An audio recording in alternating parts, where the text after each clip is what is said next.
মাধ্যমে আপনারা যেটা জানতে পেরেছেন যে আমরা সংবিধানের প্রস্তাবনায় মহান আল্লাহর উপর আস্থা এবং বিশ্বাস পুনঃস্থাপন করব, যেটা শহীদ রাষ্ট্রপতি জিয়াউর রহমান পঞ্চম সংশোধনের মাধ্যমে অন্তর্ভুক্ত করেছিলেন।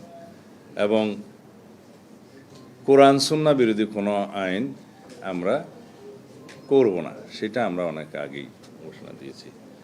আর কওমি লাইনের মাদ্রাসা থেকে যারা পাশ করবেন তাদের সর্বোচ্চ ডিগ্রি আছে সেই লাইনের, এবং সেই হিসাবে আমরা কিছুদিন আগে আমাদের কর্মসূচিতে অন্তর্ভুক্ত করেছি, সামনের নির্বাচনী ইশতেহারে থাকবে যে ইমাম, খতিব, মুয়াজ্জিম তাদের জন্য আমরা রাষ্ট্রীয় ভাতার ব্যবস্থা করব, উৎসব বাসার ব্যবস্থা করব, এবং যেটা একটা ট্রাস্ট আছে সেই সংক্রান্ত সেই ট্রাস্টকে আরও শক্তিশালী করে সেটা তাদের জন্য আমরা ব্যবস্থা করব রাষ্ট্রীয়ভাবে।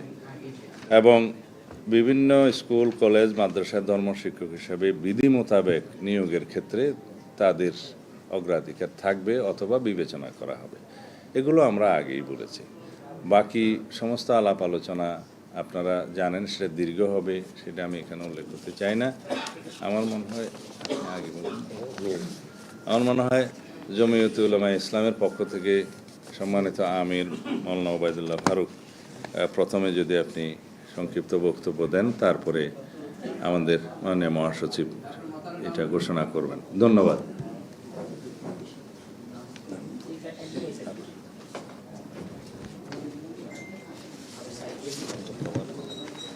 বিসমিল্লাহির রহমানির রহিম। আলহামদুলিল্লাহি রাব্বিল আলামিন ওয়াস সালাতু ওয়াস সালামু আলা খাতামিন নবিয়্যিন। আজকে আমরা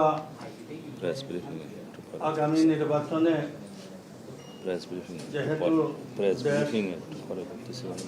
স্বাভাবিক অবস্থায় থাকে নাই, ইলেকশনি সমঝোতায় দুই শিবিরে, দুই মেরুতে ভাগ হয়ে গেছে।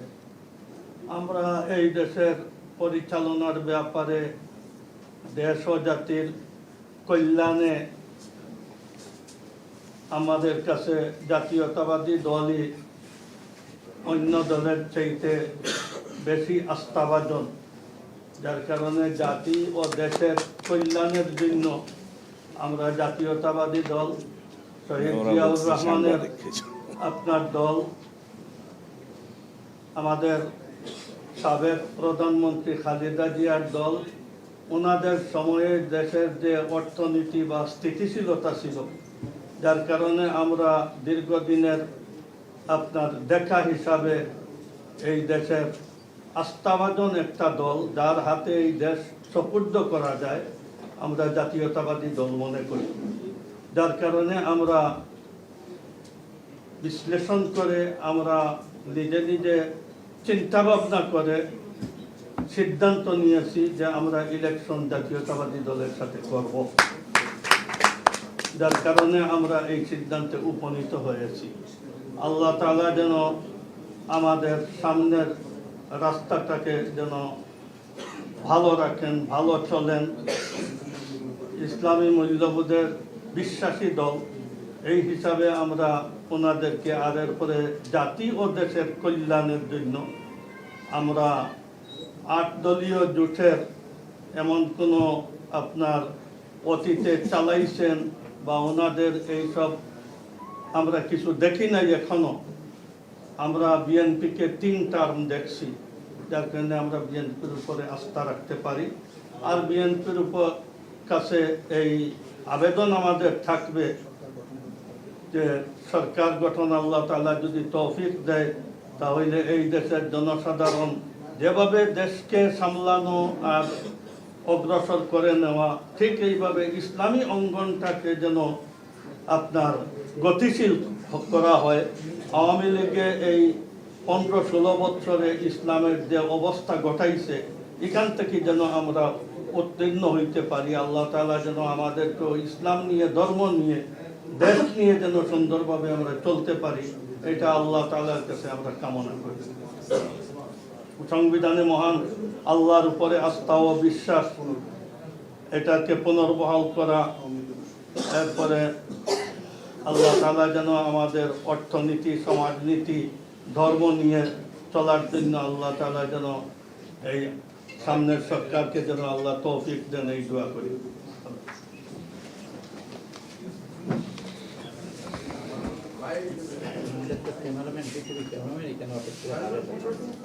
কি নাম নিয়ে আসে? বিসমিল্লাহির রহমানির রহিম। আজকে জমিয়তে উলামায়ে ইসলাম বাংলাদেশ এর সংগ্রামী এবং শ্রদ্ধেয় সভাপতি, এই সংগঠনের সম্মানিত নেতৃবৃন্দ এবং প্রিয় সাংবাদিক ভাই ও বোনেরা, আসসালামু আলাইকুম। আপনারা নিশ্চয়ই ইতিমধ্যে শুনেছেন যে জমিয়তে উলামায়ে ইসলাম বাংলাদেশ আগামী নির্বাচনে বাংলাদেশ জাতীয়তাবাদী দলের সঙ্গে একটা সমঝোতার ভিত্তিতে নির্বাচন করবেন। আমরা তাদেরকে এই বিষয়ে আমাদের দলের পক্ষ থেকে অভিনন্দন জানাচ্ছি, শুভেচ্ছা জানাচ্ছি, পরম করুণাময় আল্লাহ তাআলার কাছে এই দোয়া করছি যে তাদের এই উদ্যোগ যেন সফল হয়। প্রিয় বন্ধুগণ, বাংলাদেশ এখন একটা ট্রানজিশন পিরিয়ডে আছে, একটা ভয়াবহ ফ্যাসিস্ট শাসন, যে শাসন আমাদের সমস্ত মূল্যবোধগুলোকে ধ্বংস করে দিয়েছিল, আমাদের গণতান্ত্রিক প্রতিষ্ঠানগুলোকে ধ্বংস করে দিয়েছিল, আমাদের অর্থনীতিকে ধ্বংস করে দিয়েছিল। সেই ফ্যাসিস্ট শাসন থেকে বেরিয়ে এসে আমরা এখন একটা নির্বাচনের দিকে যাচ্ছি এবং নির্বাচনের পরে একটা নির্বাচিত সরকার, নির্বাচিত পার্লামেন্ট আমাদের দেশকে, আমাদের জাতিকে সঠিক পথে এগিয়ে নিয়ে যাবে, এই প্রত্যাশা আমরা সবাই করছি।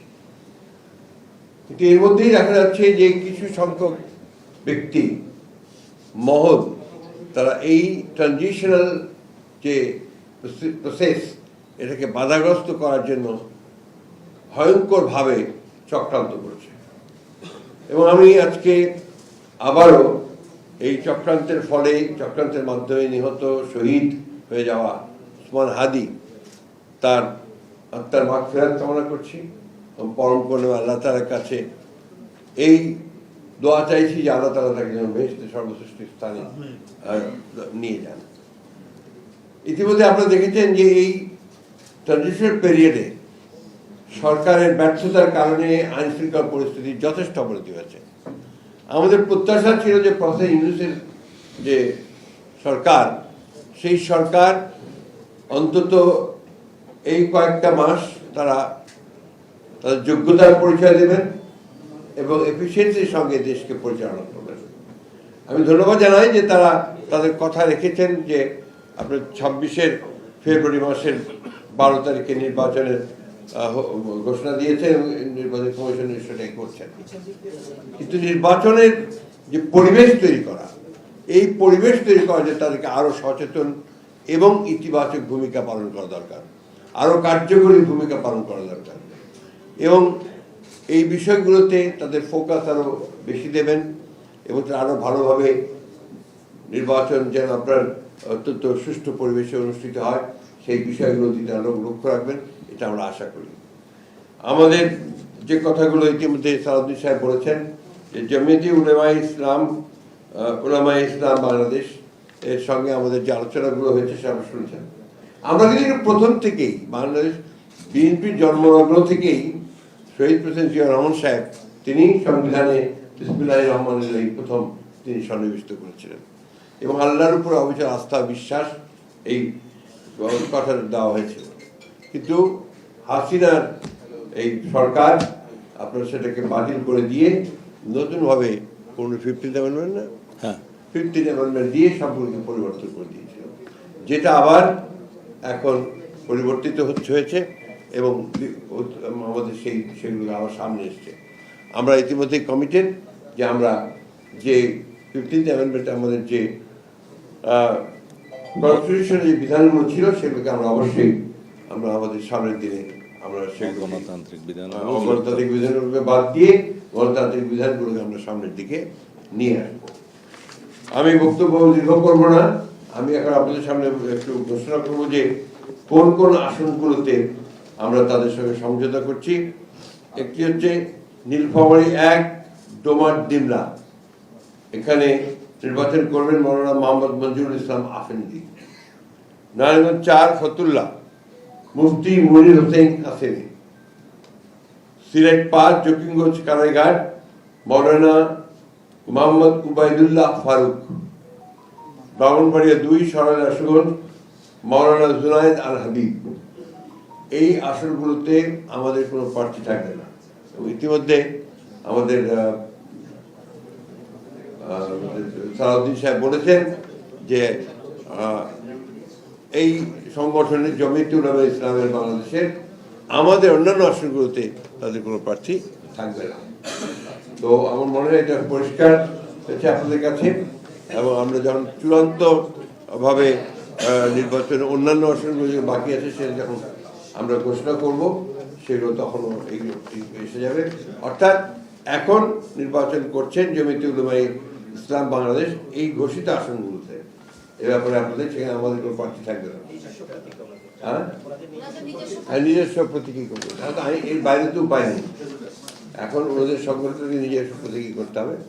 তো আমরা মনে করি যে আমাদের সর্বস্তরের নেতাকর্মী তাদের সম্পূর্ণভাবে সহযোগিতা করবেন এবং জনগণ যারা ভোটার আছেন তারাও তাদের প্রতীকে ভোট দিয়ে ধানের শীষকে শক্তিশালী করবেন। ধন্যবাদ। আমরা জেনে যাবেন, আমাকে কপি দিয়ে কপি আপনারা জেনে যাবেন। আর ওনাদের মার্কা হচ্ছে কিন্তু খেজুর এবং সর্বপ্রাচীন ঐতিহাসিক ভাবে আমাদের সাথে তাদের সম্পর্ক আছে। সমঝোতা নিয়ে আপনাদের দীর্ঘদিনের যারা বন্ধু তাদের সঙ্গে কিছুটা টানাপোড়েনের খবর সব শেষ হয়ে গেছে। আপনারা কয়টা ভালোবাসা আরো গভীর হয়েছে। সব ছেড়েছেন, তাহলে আপনারা কয়টা আসন ছেড়েছেন? আপনারা যথাসময় জানতে, যথাসময়ে ঘোষণা করা হবে আপনারা জানতে পারবেন। বাগেরহাট 1 এবং বাগেরহাট 4 আসনে দুজন সাবেক আওয়ামী লীগ নেতাকে মনোনয়ন দেওয়া হচ্ছে। আপনার এই বিষয়গুলো আমরা আপনাদেরকে যথাসময়ে আমরা আপনার বিশ্লেষণ দেব এবং সব যথাসময়ে সেগুলো আপনারা জানতে পারবেন। মাননীয় মহাসচিব, আপনি আইন শৃঙ্খলা পরিস্থিতির কথা বলছেন। আমরা যতটুকু জানতে পেরেছি যে আইন শৃঙ্খলার ব্যর্থতার কারণে স্বরাষ্ট্র উপদেষ্টাকে সরিয়ে দেওয়া হচ্ছে, এই বিষয়টি কিভাবে? আমি জানি না, এই ধরনের কোনো ইনফরমেশন আমার কাছে নেই। থ্যাংক ইউ, অনেক ধন্যবাদ। একটা বিষয় হচ্ছে যে যেসব আসনে এই জমিয়তে উলামা ইসলামকে দেওয়া হচ্ছে সেইখানে বিএনপি প্রার্থী দেবে না। যারা বিএনপি করে এরকম স্বতন্ত্র দাঁড়ালে সেই ক্ষেত্রে আসলে তাদের বিরুদ্ধে দল ব্যবস্থা গ্রহণ করবে। পার্টির সিদ্ধান্ত অপরিবর্তনীয়। মাননীয় মহাসচিব, একদিন পরেই আপনাদের বহুল কাঙ্ক্ষিত দিনটি আসছে আর কি, চেয়ারম্যান সাহেব ফিরছেন আর কি। আপনাদের প্রস্তুতিটা কোন পর্যায়ে আছে এবং দেশব্যাপী জনগণের মধ্যে আপনারা কি ধরনের এখানে সালাউদ্দিন সাহেব আছেন তো কনভেনার, উনি বলবেন। খুব শিগগির আপনাদের সাথে আমরা এই বিষয়ে বিস্তারিত কথা বলবো, ইনফরমেশন সব দেব। প্রস্তুতিটা শেষ পর্যায়ে। কেমন সাড়া পাচ্ছেন? একটু অসাধারণ সাড়া পাচ্ছে। আমরা আশা করি তারা স্টেজে অংশগ্রহণ করবেন, তবে ওখানে বক্তব্য হবে না, আশা করছি। সবই জানাবো আজকে বিকেল অথবা কাল সকালের মধ্যে প্রেসের সাথে আমরা ডিটেইল কথা বলবো বিষয়ে, অভ্যর্থনার বিষয়ে। ধন্যবাদ। Thank you.